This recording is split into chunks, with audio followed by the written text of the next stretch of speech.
Right now, on Law&Crime special report, Justice and Peace.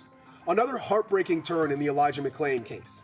Acting Police Chief Vanessa Wilson released the photos of APD officers reenacting McClain's death. The recipient of those photos was former Officer Jason Rosenblatt. He's one of the 3 officers involved in the arrest that led to McClain's death. Plus, over the weekend, one peaceful Seattle protest ended tragically. A vehicle intentionally drove into protesters, leaving Summer Taylor dead and Diaz Love in critical condition. Later, WNBA star Myra, who put her sports career on hold in the pursuit of justice, saw her efforts come to fruition. Jonathan Irons, who was wrongfully convicted of burglary and assault in 1998 and served 22 years of a 50-year sentence in prison, was released due to Moore's help. I feel like I can live life now, man. I'm free. Justice and Peace bringing you inside the movement for police reform. It's Monday, July 6, 2020.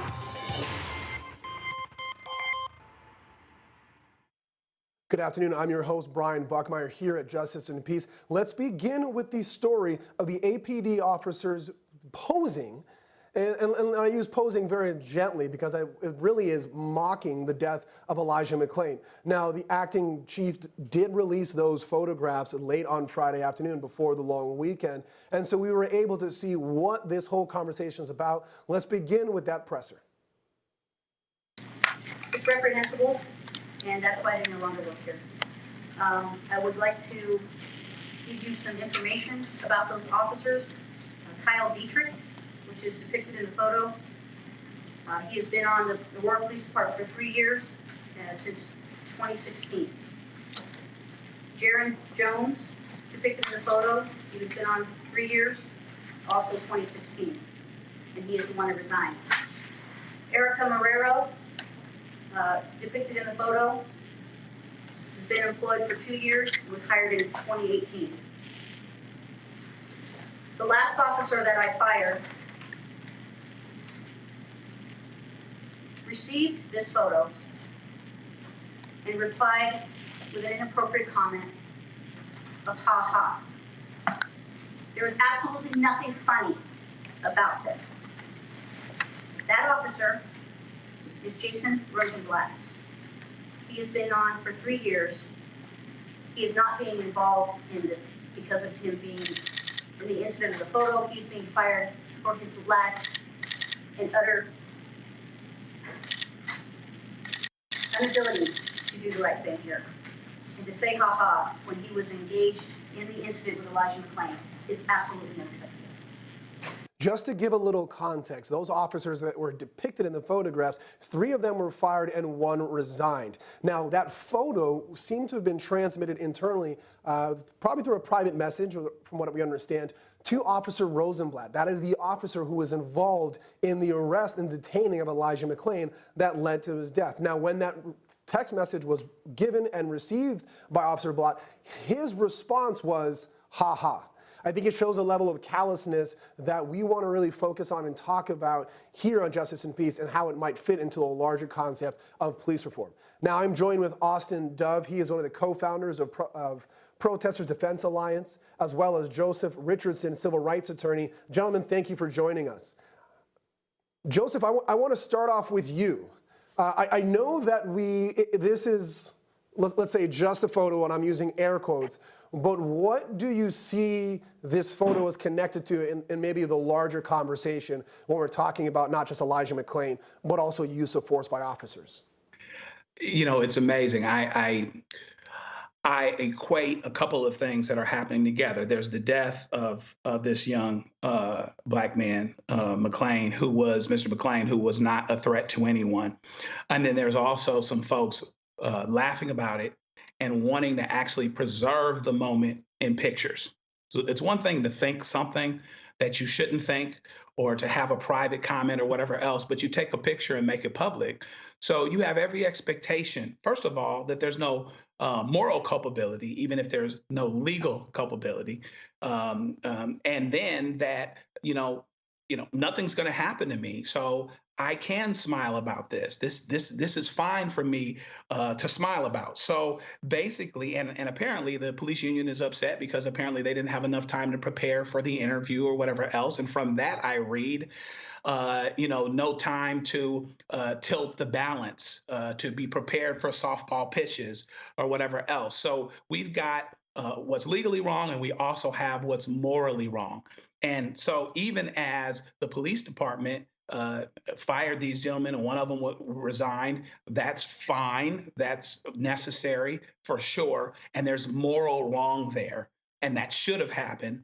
We're still talking about Mr. McClain being killed when he should not have been. And even as, at the risk of getting ahead of myself, even as the DA makes the decision, while they admit that the death was tragic and unnecessary, they're saying that they can't convict him, and so they're not bringing a trial. They're not bringing them to justice on that. This is why qualified immunity is really important. See, because until someone values that life enough to say, I shouldn't be laughing about it, and enough to say that I shouldn't be, in the case of the people that killed this young man, I shouldn't be killing the young man.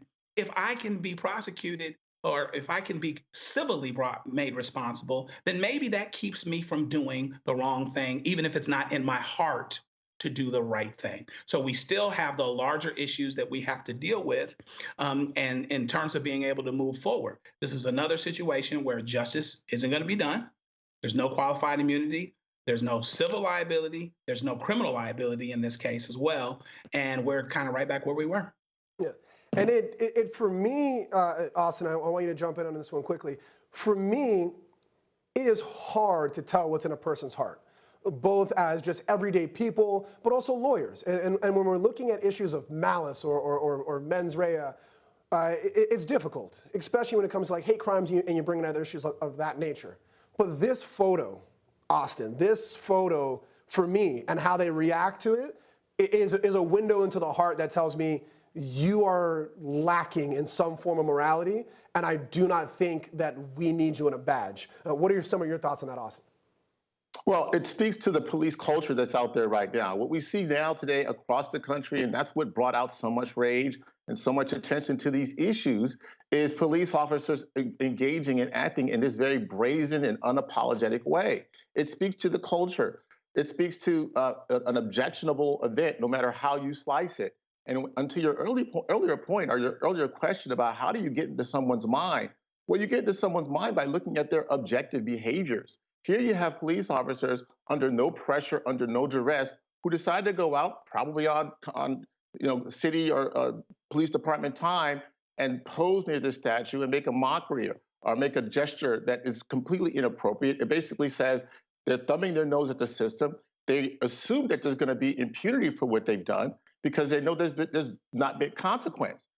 This really does speak to the problem, and this is what fuels more and more rage. It has to get to the point where there's enough of a disruption, both through liability, both through the actions that I think commendable actions that this police chief took in firing these officers, and basically starting with the training 101. These officers go in, they get involved, and they kind of click up and they decide, well, it's all about the badge and not about the people we're serving. Elijah McClain was unfortunately and tragically killed by a consensual contact that was started off with the false information about someone sketchy. All that should never lead to what happened in terms of him being engaged that way. A child that seemed to be of soft nature, no indication that he had been in some sort of trouble. His music abilities suggested that he had other talents and skills. And he specifically told the officers about his condition, that he's an introvert. So all those speak to the fact that they now have taken a life that should be here today, a very young man, a very beautiful man that was out, growing up and maturing into the person that he would become, that's cut short. And again, just to add insult to injury is this sort of sham that where the officers went out and said, we're just going to make a stand and make a photograph and send that out in a tweet and laugh at it. Yeah, I don't think there's enough time in the day to give Elijah McClain the proper discussion. But unfortunately, we got to switch gears, but we are going to come back to it another day. Let's talk now about the protesters who were hit in a tragic accident in Seattle. Now, from my understanding, it's an African-American man who went around the embankment and hit two individuals, one of which, Summer Taylor, who is 24 years old, she died. And another was Diaz Love, who has, as of at least now, is still hospitalized fighting for their life. I believe yesterday they were in critical condition. I'm hoping that it's getting better. But I want to bring in Austin here as we're talking about it, and I want to show you some of the cell video showing this woman getting hit. Of course, it's tragic, so watch it if you can. But Austin, you are a co-founder of Protesters Defense Alliance, and you're seeing a need for protesters to be defended both in the courtroom and outside. Talk to us about what you're seeing on the ground in the context of this video. You know, it's just incredible. It's heartbreaking. It's tragic. It's nauseating. It's gut-wrenching. It's all those things that you can think of that just sort of shock your conscience, that a human being, these are kids, young people out expressing, this sort of pent-up rage that's been happening in their communities, watching police officers, watching the misconduct, watching the government acting inappropriately. And these were peaceful people out. It wasn't even really a very large assembly.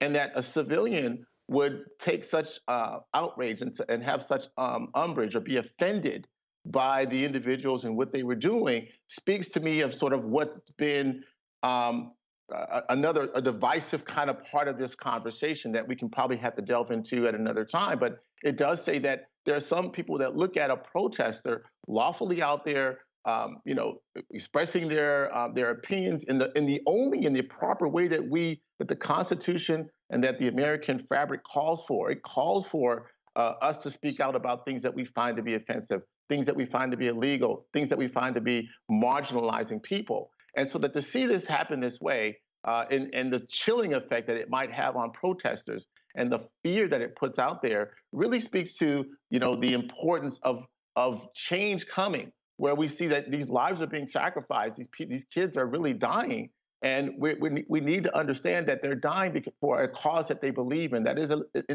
is certainly a legitimate cause, talking about the change in police culture that many cities have already begun acting on.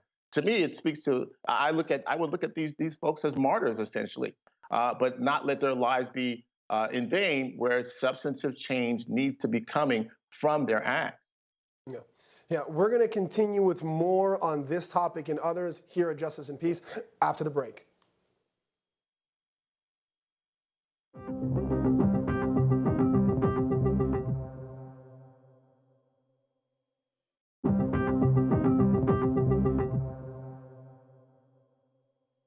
So on June 25th, there was a rally for Breonna Taylor because we are continuing to say her name in an attempt to see if there's any form of justice we can get. Now, we know that those officers were fired, and it seems that the little bit of information that's trickling in is pointing towards reckless and wanton actions, that being a little bit lower than that of premeditated. We're not saying these officers woke up that day with the sole purpose of executing a warrant to murder who was in there, but that their actions, as per the documents that fired them, was that they were so reckless that they disregarded any kind of life in that room. And that's the justice we're seeking when we talk about Breonna Taylor. Now, Benjamin Crump spoke at a rally, and that's the lawyer who's representing the family, that said there's a little bit more layers to this onion that needs to be unpacked or pulled back to really see the truth. Let's take a look at that presser. We are here at the Capitol in Kentucky to declare that Breonna Taylor will not be disrespected. That Breonna Taylor will not be unprotected. That Breonna Taylor will not be neglected. Because her life matters. Breonna Taylor life matters. Breonna Taylor life matters. Breonna Taylor life matters. Nobody's paying attention to it. They're trying to sweep it under the rug. And you all in Kentucky know they're trying to sweep it under the rug because y'all saw that bogus police report. Now, Joseph, let's start with you. We are hearing more and more cases that are new. George Floyd just happened a few weeks ago, and of course, that this is kind of really pushing this movement. But we're hearing about cases that happened months, years ago, that are coming back into the frame. And Breonna Taylor is one of those that keep coming back because we and I include myself in that, are continuing to say, hey, why are we forgetting this person? Why aren't we still advocating for this person? And why are we continually getting swept under the rug here? What do you think is missing from the Breonna Taylor that we're not getting the same reaction, the same justice as in other cases? Well, what you have in this situation is a system that is holding on tight. It is one thing to fire someone. Some of that is happening. I understand the detective that executed the no-knock warrant has been fired. It's another thing to get at the heart of a system and a culture that created this whole situation.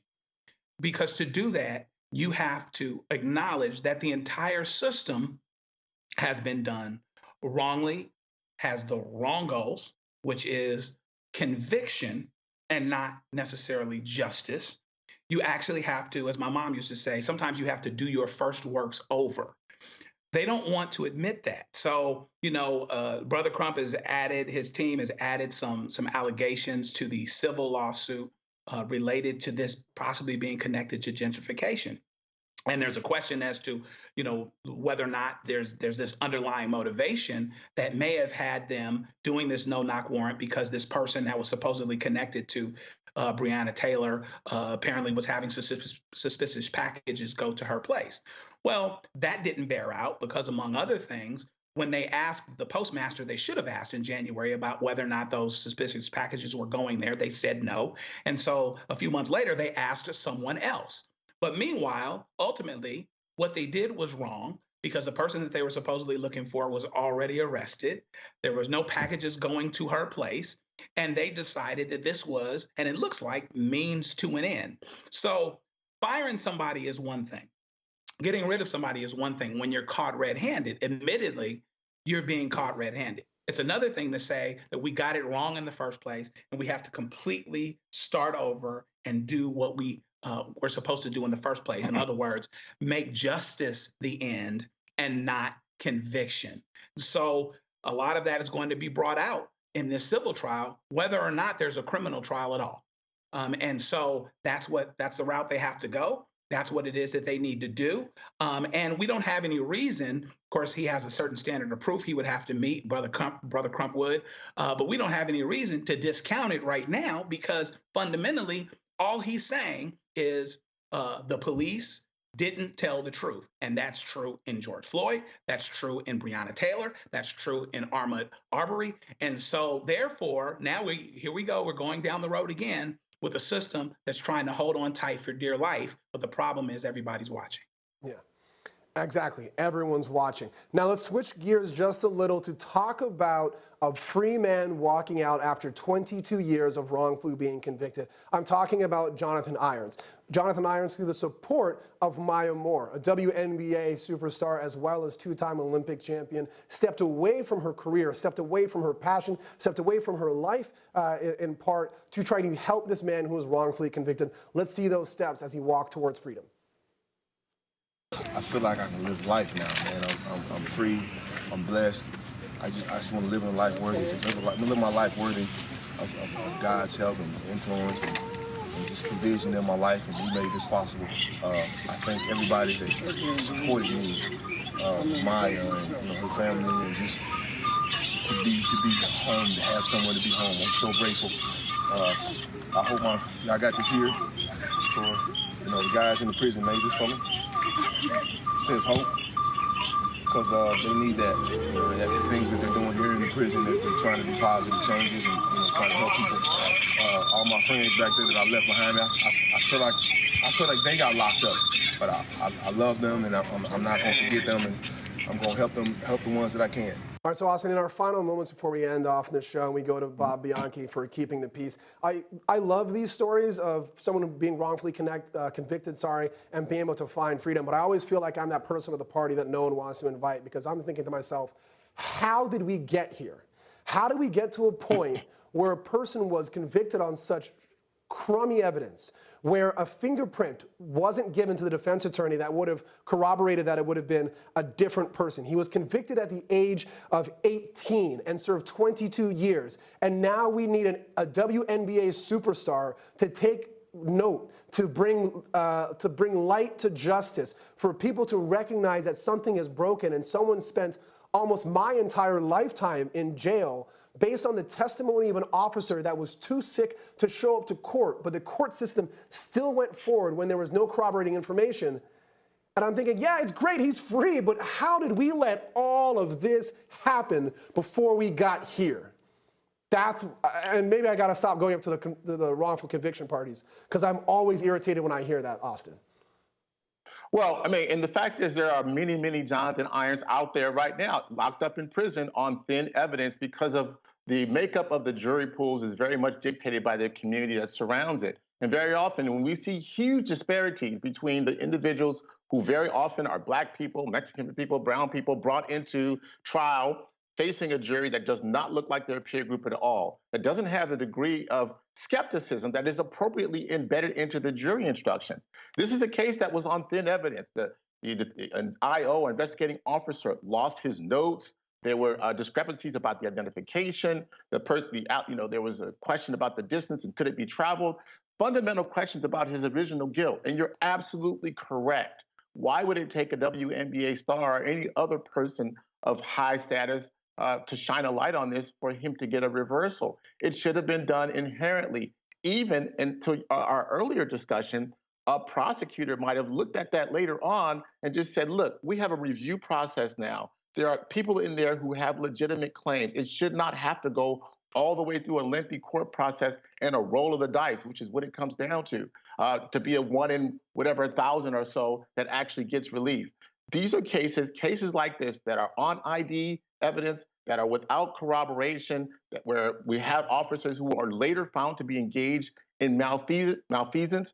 Those cases need to be reviewed. Absolutely, I absolutely agree. All right, so we've got Bob coming up. I think that we're going to hear from him soon. I want to thank both Austin and Joseph for being with us. We're going to continue to shed a spotlight on these issues and others, because at the end of the day, it's these conversations with co-founders of the Protesters Defense Alliance, civil rights attorneys, public defenders, police officer unions, and others to really see what the problem is and fix it.